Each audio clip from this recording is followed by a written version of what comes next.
Ya, bosan-bosan ni tak tahu nak buat apa, bolehlah praktis masak rendang ayam menggunakan produk Rasaku. Maklumlah, Raya Haji dah nak dekat dah.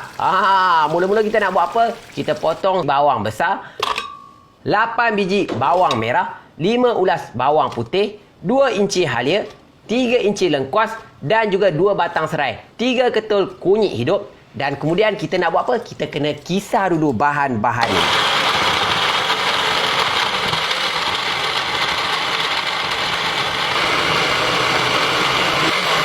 Ya, baik, dah kisar cantik dah macam tu. Kita panaskan sedikit minyak kelapa Rasaku untuk menumis kita punya rempah ratus 3 sekawan tu lah. Di situ ada kulit kayu manis, buah pelaga dan juga bunga lawang.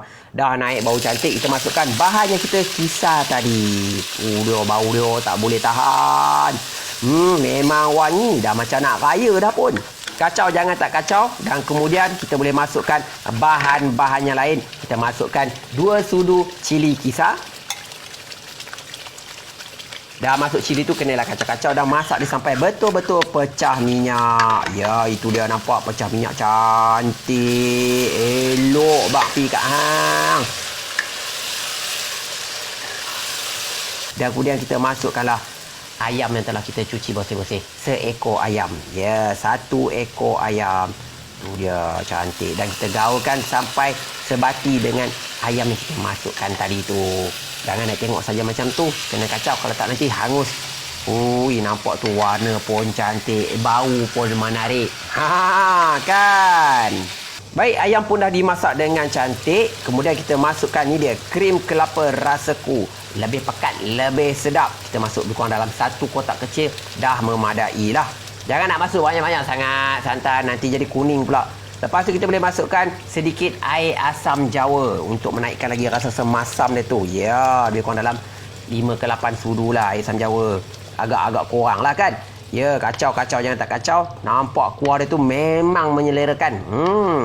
Dan kita masakkan sampai pecah minyak betul-betul. Kita boleh masukkan kerisik. Itu dia. Baru dah cantik. Kerisik ni pun kerisik kelapa Rasaku tau. Masukkan lebih kurang dalam 3 sudu kerisik. Dan diikuti dengan daun limau purut. Ni bukan apa, nak bagi naik lagi dia punya bau dia tu. Lagi ada, orang kata ada aroma rendang dia tu. Dan kemudian kita tarik halus-halus ataupun kita koyak halus-halus daun kunyit. Dan kemudian kita masukkan dalam rendang yang kita masak tadi tu. Bau dia memang sebiji macam malam raya dah.